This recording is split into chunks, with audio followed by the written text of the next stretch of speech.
या दुसऱ्या प्रकरणामध्ये म्हणजेच इतिहासाचे स्वरूप आणि व्याप्ती यामध्ये आतापर्यंत आपण इतिहास ही संकल्पना, इतिहासासंबंधी इतिहासकारांचा मतप्रवाह, इतिहासकारांचा दृष्टिकोन, त्याचबरोबर इतिहासाचे स्वरूप आणि इतिहासाची व्याप्ती या प्रमुख घटकांसंदर्भात आपण विचार केलेला आहे. त्यानंतर आज आपण ज्या घटकाचा विचार करणार आहोत, तो घटक म्हणजे इतिहासाचे प्रकार, टाइप ऑफ हिस्ट्री. तर त्या संदर्भात आपण सविस्तर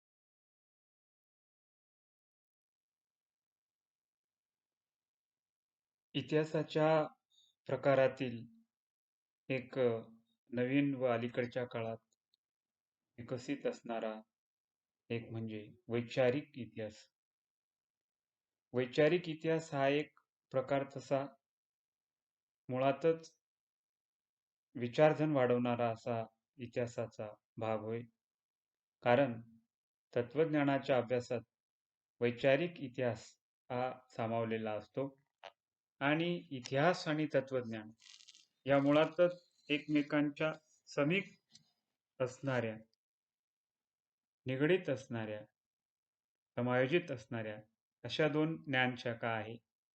आणि म्हणून निश्चितच या ठिकाणी वैचारिक इतिहासाच्या अभ्यासाचा जर आपण विचार केला तर यामध्ये हा वैचारिक इतिहास विचारधन वाढवण्यासाठी, बौद्धिकता वाढवण्यासाठी निश्चितच उपयोगी आणि उपयोजनात्मक ठरत असतो. विचारांचा इतिहास हा अनेक वर्षांचे मुळात फलित आहे. कारण प्रत्येक कालखंडात जो विचार आहे किंवा जी विचार प्रणाली आहे, ती विचार प्रणाली ही निर्माण होत असते आणि या विचार प्रणालीचे एक स्वतःचे असे एक स्थान असते. त्या विचारसरणीला निश्चितच समाजाला अशी ही विचारसरणी मार्गदर्शक ठरत असते. समाजाची विचारसरणी या विचारधनावर जी अवलंबून असते. म्हणूनच जॉन्सन या तत्ववेत्याने अशा पद्धतीने आपला मतप्रवाह व्यक्त केलेला आहे की बौद्धिक इतिहास म्हणजे मानवी मनाची झालेली प्रगती, मानवाच्या विचारसरणीत झालेली सुधारणा, मानवाची विद्वत्ता यांचा आलेख असतो. म्हणूनच या अंगाने जर आपण विचार केला तर वैचारिक इतिहास हा निश्चितच या ठिकाणी उपयुक्त आणि विचारधन वाढवण्यासाठी पूरक असा भाग ठरत असतो. वैचारिक फेरबदल, सुधारणा यांचा प्रत्यक्ष आणि अप्रत्यक्ष निश्चितच परिणाम हा समाजावर होत असतो.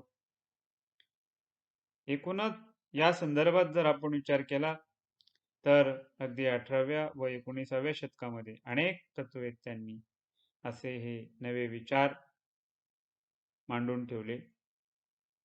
त्या तत्ववेत्यांमध्ये मुख्यतः कांट असतील, हेगेल असेल, फिश्ते असतील, हर्डर असतील, फ्रॉम्स असतील किंवा कार्ल मार्क्स असतील.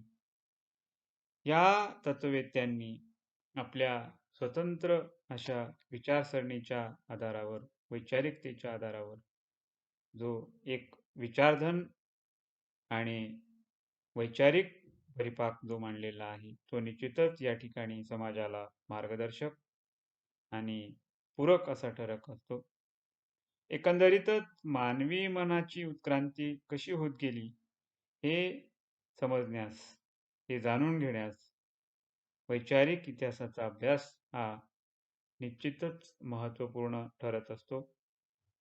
आणि म्हणूनच वैचारिक इतिहास हे मनुष्य प्राण्याला विचारधन वाढवण्यासाठी, आपली बौद्धिकता जी आहे त्या बौद्धिकतेची कक्षा रुंदावण्यासाठी निश्चितच उपयोग होत असतो. म्हणून हा एक अत्यंत असा महत्त्वाचा प्रकार होय. त्यानंतर सांस्कृतिक इतिहास.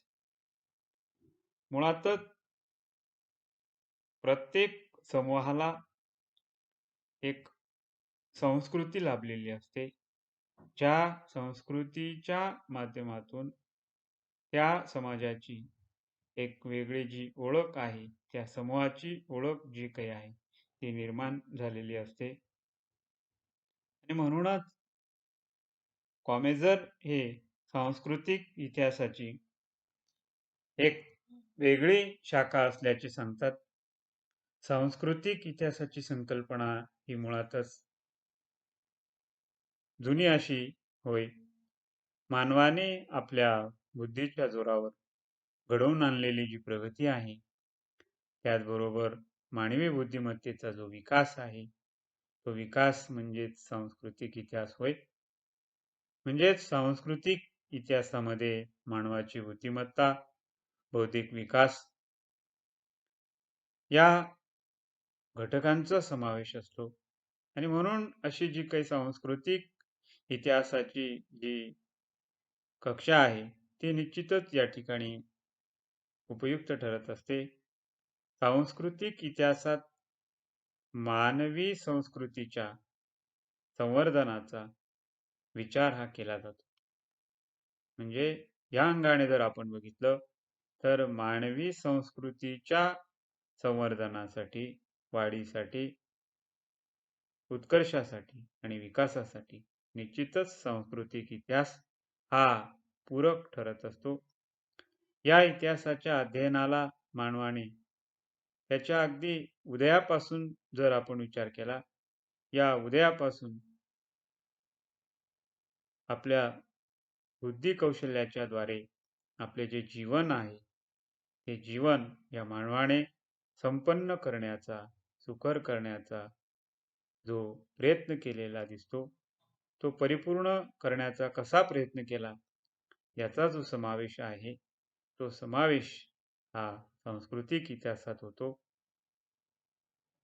त्याचबरोबर विविध कला, विद्या असतील, संगीत असेल, नाट्य असेल किंवा नृत्य असेल, इत्यादींचा देखील जो काही विचार आहे, तो विचार या सांस्कृतिक इतिहासामध्ये केला जातो.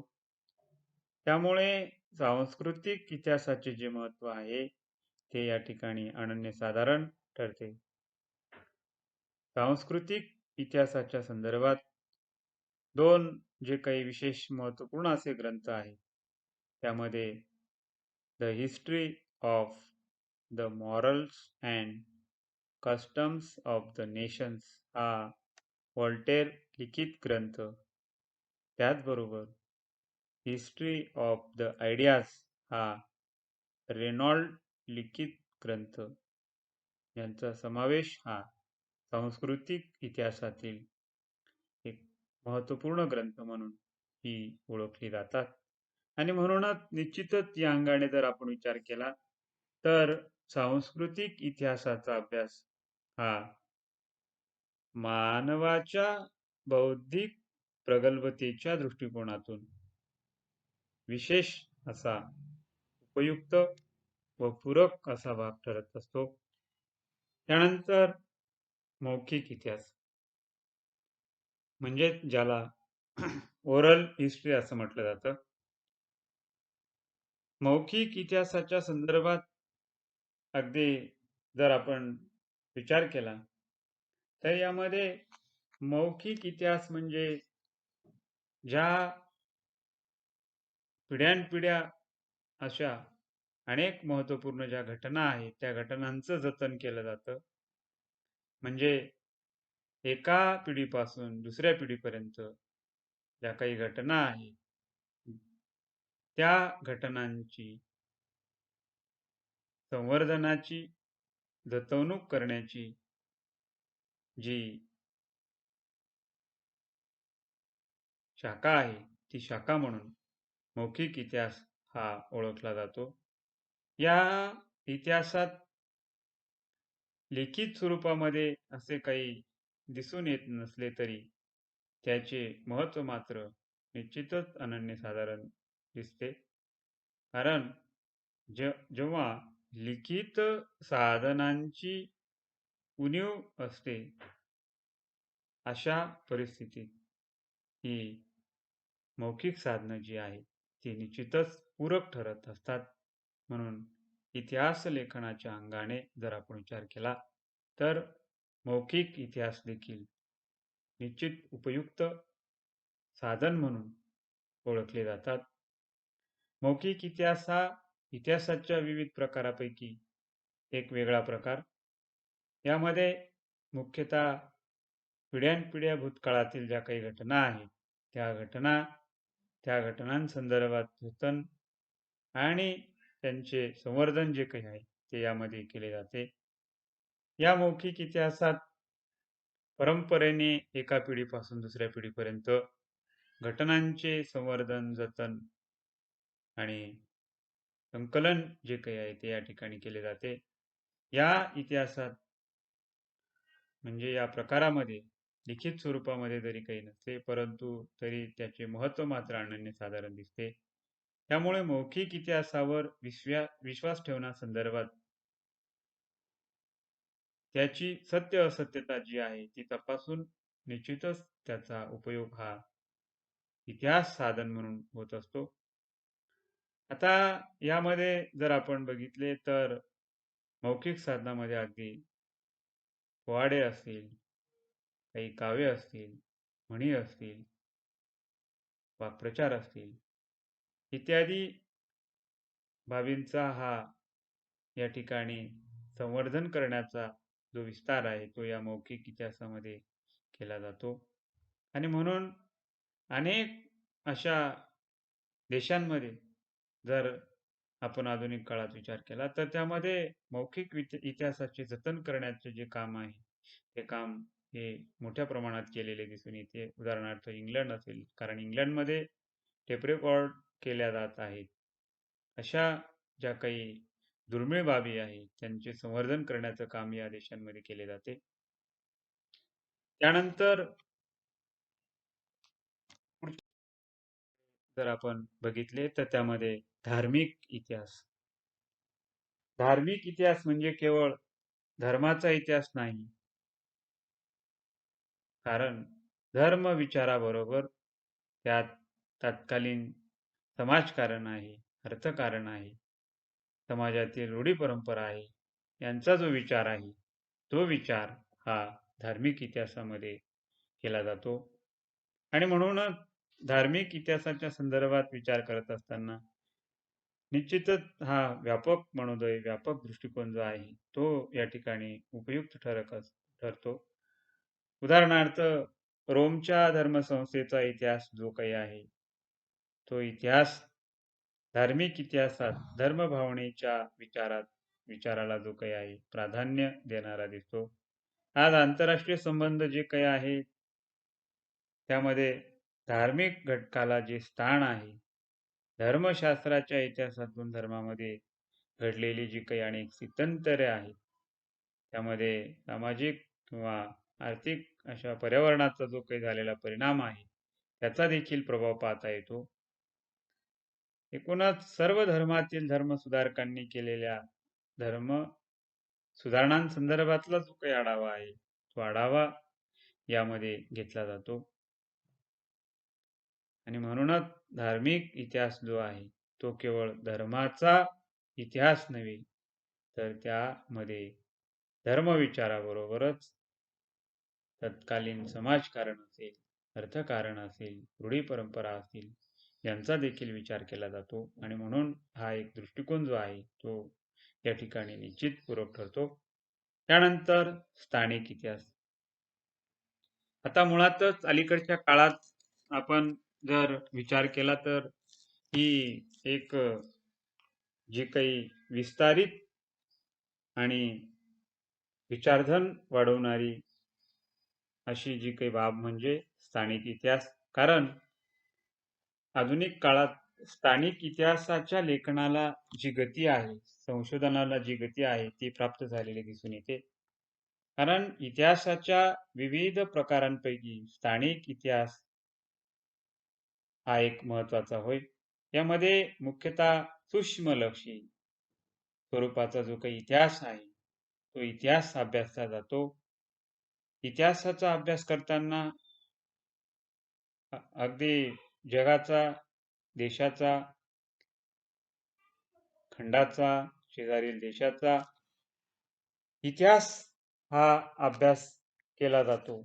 परंतु आपल्याला आपल्या गावाचा, शहराचा किंवा आजूबाजूचा जो इतिहास आहे, तो इतिहास माहिती नसतो आणि म्हणून हा इतिहास माहिती असणे, या इतिहासाची जाण असणे, या इतिहासाचा जो काही आवाका आहे तो माहिती असणं, या हेतूने स्थानिक इतिहास जो काही आहे, तो इतिहास निश्चित महत्त्वपूर्ण ठरतो.